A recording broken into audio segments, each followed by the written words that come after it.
چند لمحے رک جاؤ، یہ بات ضرور سنو، تمہارا ٹوٹا ہوا دل اللہ سے چھپا ہوا نہیں ہے۔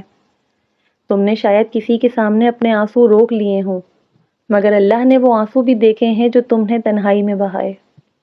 لوگ تمہاری کہانی کا صرف ایک حصہ جانتے ہیں، اللہ تمہاری پوری کہانی جانتا ہے۔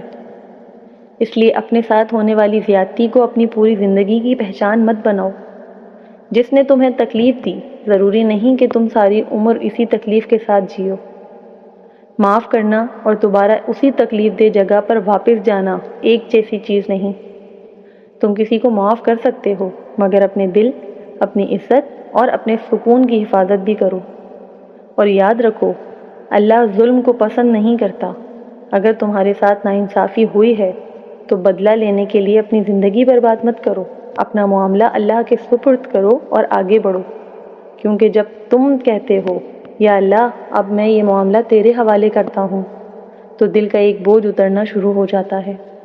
تمہیں ہر سوال کا جواب آج نہیں ملے گا، لیکن ایک دن تم پیچھے مڑ کر دیکھو گے اور شاید کہو گے، یا اللہ تب مجھے سمجھ نہیں آئی تھی، مگر تو مجھے بچا رہا تھا۔